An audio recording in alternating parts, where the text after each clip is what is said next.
Ya, tadi saudara ahli menjelaskan bahwa tes poligraf ini jarang digunakan dalam pemeriksaan. Ya, jarang dilakukan. Ya, jarang dilakukan. Siap. Ya, dalam pemeriksaan. Saya membaca salah satu jurnal. Pak. Jurnal ini menyebutkan bahwa ini soal akurasi dari poligraf test has long been controversial. Sudah lama dia kontroversial. Ada beberapa persoalan teoritikal. Satu, bukti atau pola fisiologikal reaksi psikologis tidak selalu unik, spesifik pada kebohongan. Orang yang jujur bisa saja bersikap nervous, dia kikuk, kemudian dia menjawab dengan tidak benar. Dan orang yang tidak jujur bisa saja dia tetap tenang.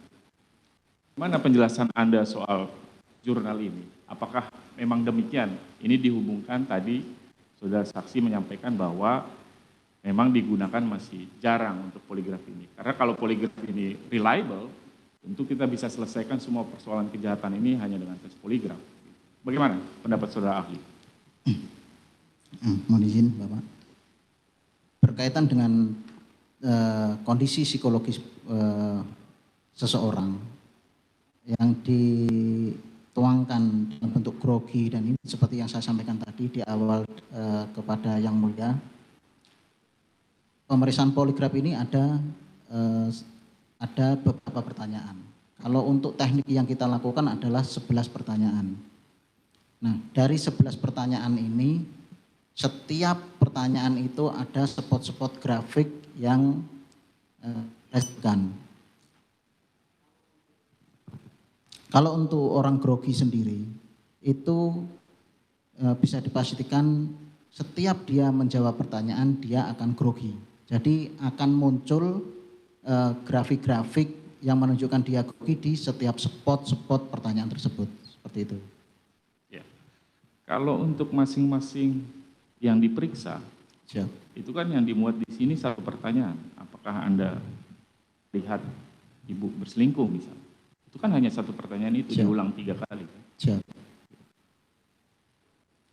Nah, kalau untuk... Jadi kalau di pertanyaan itu kemudian orang nervous, bagaimana menilainya? Kan itu cuma satu pertanyaan untuk masing-masing terperiksa. Yang diperiksa. Seperti yang saya sampaikan tadi, orang nervous biasa muncul akan tiap spot. Di setiap spot pertanyaan. Jadi tidak hanya di pertanyaan relevan dan di pertanyaan kontrolnya saja. Seperti itu. Baik. Jadi kalau soal kontroversi dalam penggunaan dalam secara psikologis berdasarkan jurnal ini, pendapat ahli bagaimana? Setiap ilmu pasti ada kontroversi. Gitu ya. Baik. Kami lanjut. Saudara ahli, untuk melakukan tes poligraf, apakah dengan persetujuan dari mereka yang menjalani pemeriksaan poligraf? Diperlukan ya? Siap. Apakah ada keadaan-keadaan yang mempersyaratkan secara khusus bahwa mereka harus dalam keadaan yang tenang, paham betul apa yang ditanyakan, paham konteks pemeriksaan? Untuk poligraf, memang dia itu bersedia untuk dilakukan pemeriksaan yang utama. Karena pemeriksaan poligraf sendiri itu membutuhkan kerjasama dan seorang terperiksa harus kooperatif dengan terperiksa. Jika seorang terperiksa itu tidak kooperatif atau menolak melakukan pemeriksaan, ya tidak bisa kita lakukan pemeriksaan karena pasti dalam prosesnya pasti akan tidak berjalan lancar seperti itu. Baik. Saudara ahli tadi sampaikan bahwa sudah memeriksa 5 orang terdakwa ya? Siap. Untuk poligraf. Apakah saudara ahli mengetahui bahwa pada saat saudara Putri, terdakwa Putri, diperiksa sempat menyampaikan keberatan karena tidak didampingi oleh psikolog. Waktu itu disampaikan menurut saudara Putri. Kami tidak tahu. Yang periksa saudara Putri ini saudara atau saudara ya? Saudara ahli ya? Siap. Ada nggak keberatan itu disampaikan saudara Putri bahwa tidak berkenan dilakukan tes poligraf karena tidak ada psikolog yang mendampingi pada saat itu? Tidak ada ya? Tidak ada. Karena di awal kami menyodorkan surat persetujuan dan beliau persetujuan tersebut. Iya, secara spesifik disebut keberatan untuk menceritakan kejadian tanggal 7. Siap. Ada nggak? Keberatan, ada. Ada. Bagaimana waktu itu yang saudara ahli dengar waktu soal keberatan tanggal 7 itu? Apa yang disampaikan Bu Putri? Beliau kan untuk menyampaikan kronologis di tanggal 7. Untuk tes poligraf itu? Untuk kronologisnya. Untuk bukan kronologisnya. Untuk tesnya. Betul. Untuk kronologisnya keberatan. Untuk kronologisnya, menceritakan. Kemudian apa yang saudara ahli lakukan? Artinya apakah kemudian tes itu di stop, dihentikan, atau ada tindakan? Kita lanjutkan karena beliau memang dari awal dari surat persetujuan, kita dasarnya surat persetujuan Bapak. Iya, Jadi kalau maksudnya surat, saya kan tanya ini secara faktual. Siap. Ya, betul ada surat persetujuan. Siap. Betul. Tetapi yang bersangkutan menyampaikan untuk menceritakan keterangan tanggal 7, di mana terjadi kekerasan seksual, Siap. yang bersangkutan menolak. Siap. Kenapa tidak menghentikan proses itu? Kenapa Anda teruskan pemeriksaannya? Atau Anda melakukan antisipasi supaya hasil tetap optimal? Apa Tidak, upaya? jadi untuk cerita kronologis kejadian itu kan bagian dari tes. Kalau seseorang itu memang periksa memang tidak mau untuk menceritakan, ya itu hak terperiksa. Kita tidak bisa memaksa seperti itu. Untuk pemeriksaan tetap kita lanjutkan. Kalau fungsi pretest ini dengan tesnya bagaimana sih hubungannya? Fungsinya apa pretest? Untuk fungsi pretest sendiri adalah untuk membangun rapor. Rapor itu adalah kepercayaan antara seorang terperiksa dengan pemeriksa.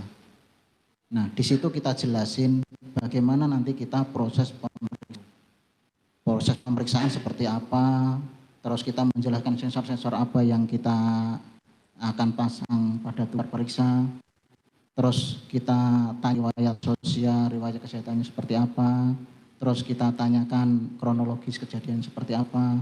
Nah, seperti itu. Ya.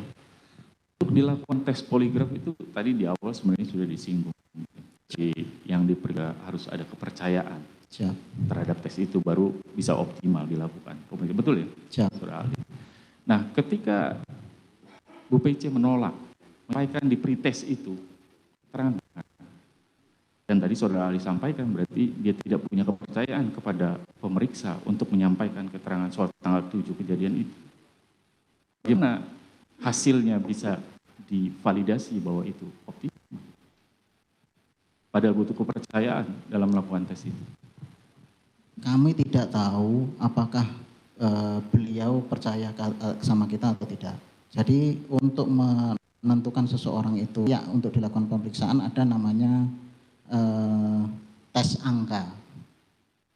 Nah, di situ kita lihat grafiknya seperti apa, apakah seseorang ini memang layak untuk dilakukan pemeriksaan ataukah tidak. Kalau memang tidak layak, tidak kita lanjutkan.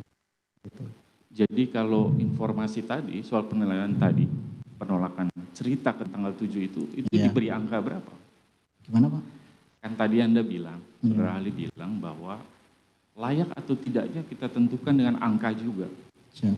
Jadi variabel yang tadi disampaikan bahwa saudara Putri dia tidak mau menyampaikan tanggal 7, soal tanggal 7 dalam pretest itu dikasih angka berapa? Itu tidak masuk ke tahapan pemeriksaan. Jadi pretest ini hanya sebagai tahapan awal untuk